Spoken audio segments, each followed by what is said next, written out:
Welcome back once again. This is session 3 of our unit 1. Also, in our previous sections, we look at the specialized areas of finance, and this session we are going to look at financial institutions and financial markets. Right. So by the end of this section, we should be able to describe the financial institutions in an economy, analyze the relationship between financial institutions and financial markets, describe the various types of financial markets in an economy, and distinguish between direct finance and indirect finance. Right. So financial institutions.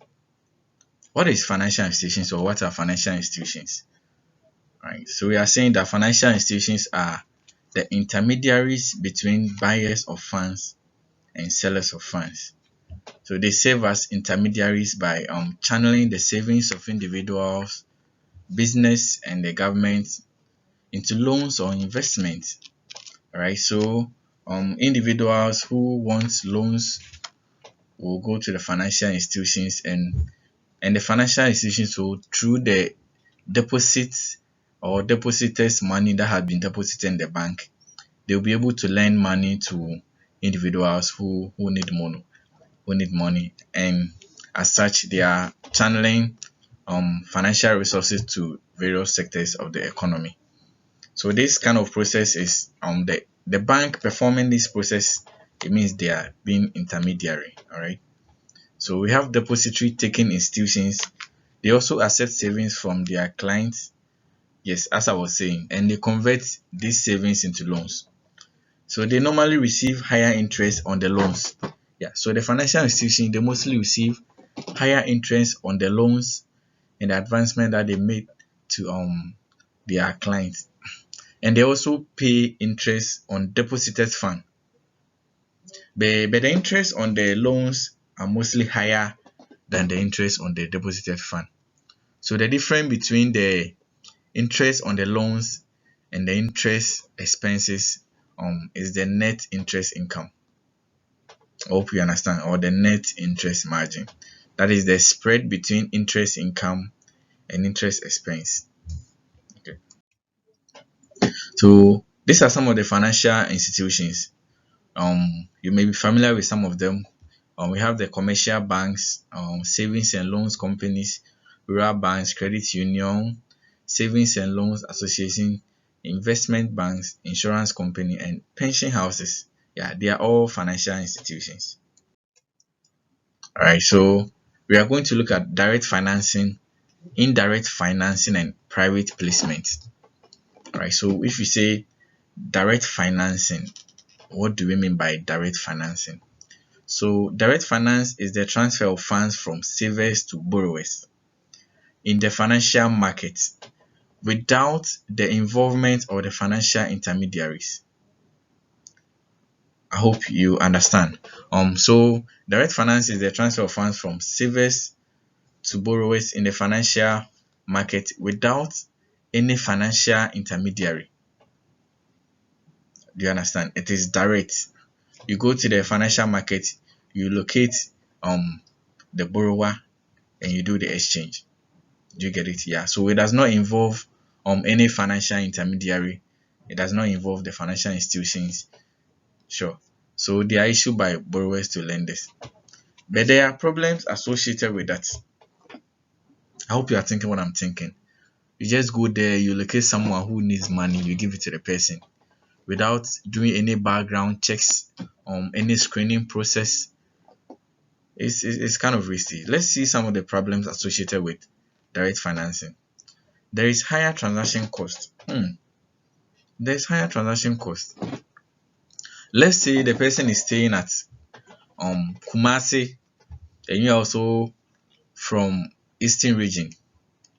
Going from Eastern to Ashanti region, it's very far, and you are going to incur transport costs just to locate one person to do an exchange with.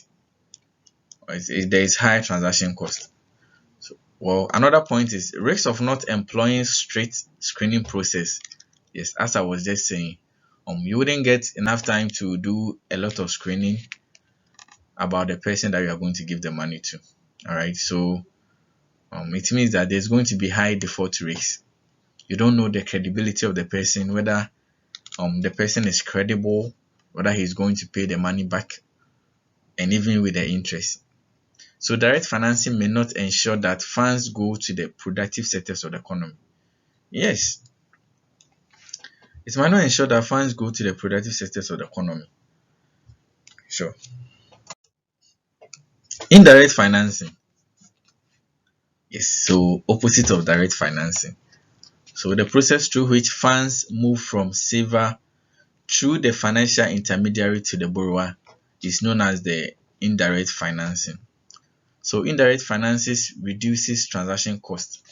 Yes, so this is where the depositors deposit their money with the financial institutions, and the financial institutions will carry a due diligence or process by screening all borrowers to see if they are credible to be given the loan before the monies are issued to these borrowers.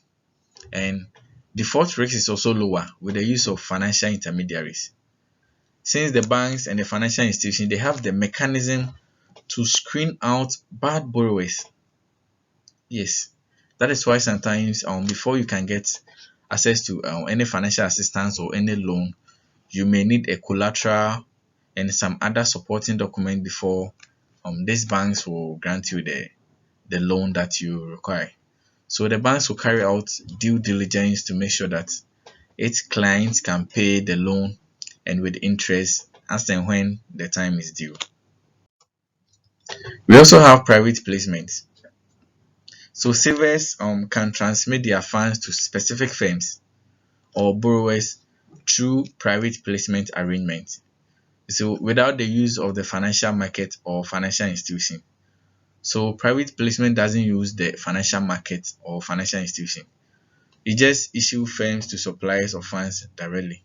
So securities are issued by firms to suppliers directly. It doesn't involve any financial market. It doesn't involve any financial institution. I hope you get it. Yeah. Yeah. So let's see a diagrammatical representation of this. So let's see the middle.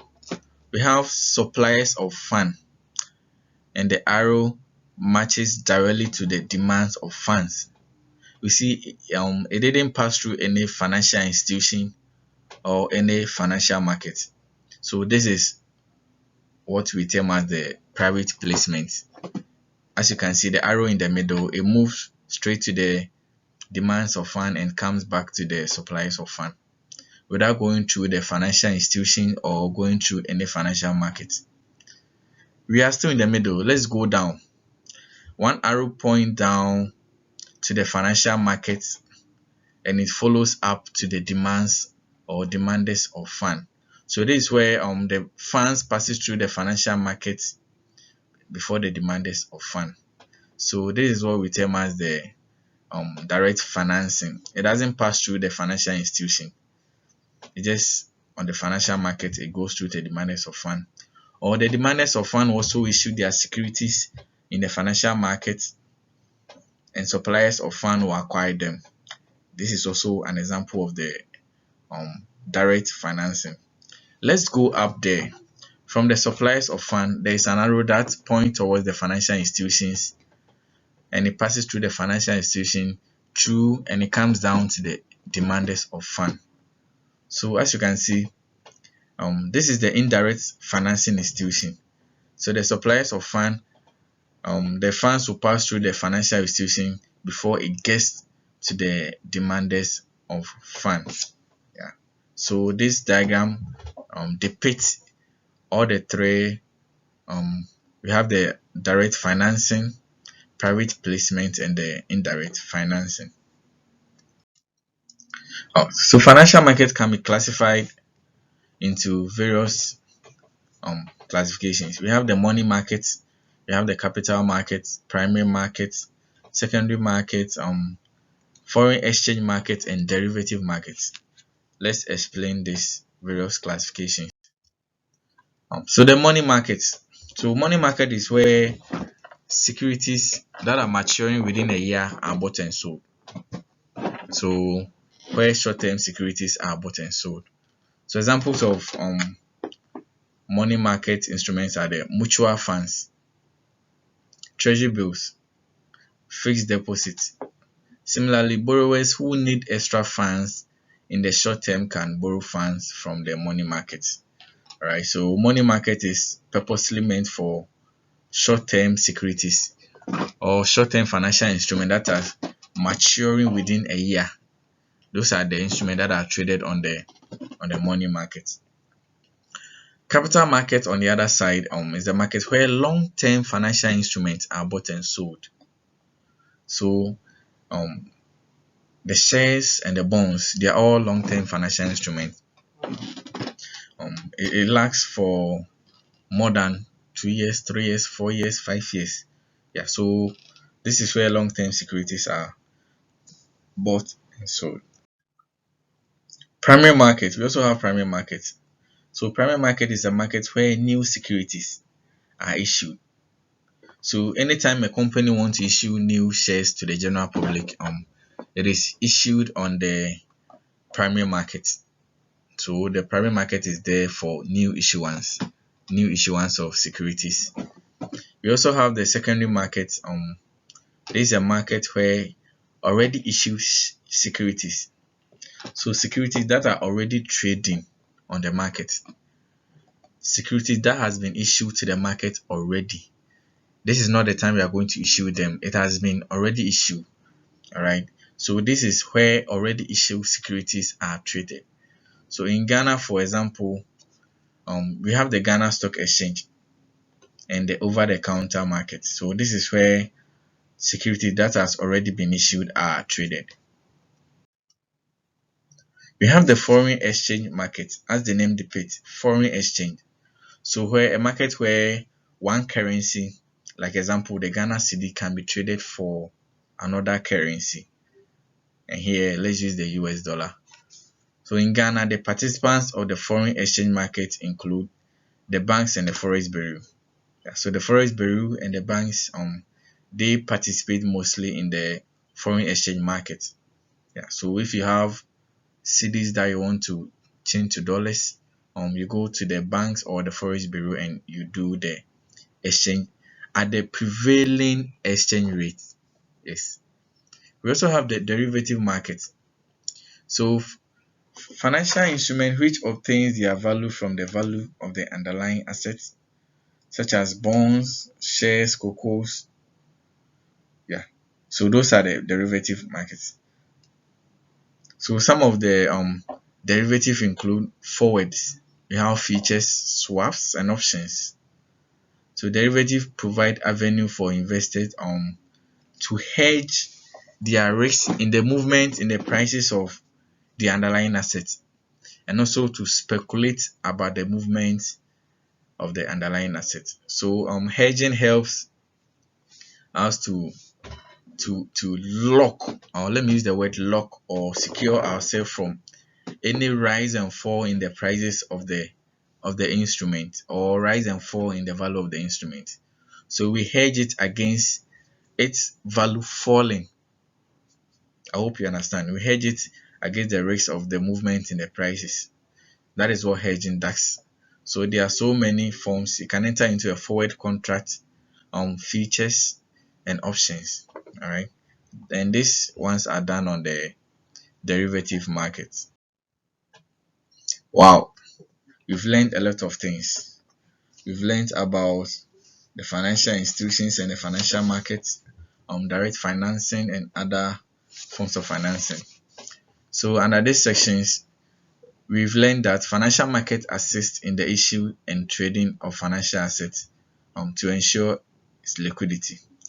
The various types of financial markets include money, capital, secondary, foreign exchange market, and derivative markets. We've looked at all these things and how or what they mean.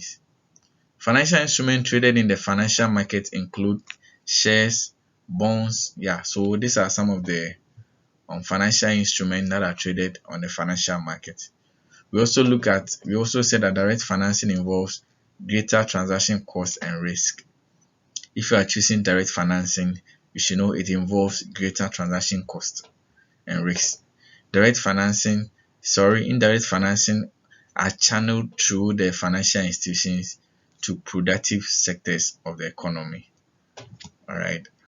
So these are some of the questions for you. Try your hands on them as you learn the notes in this section. All right. This will be our end of today's section, and I'll see you in the next section.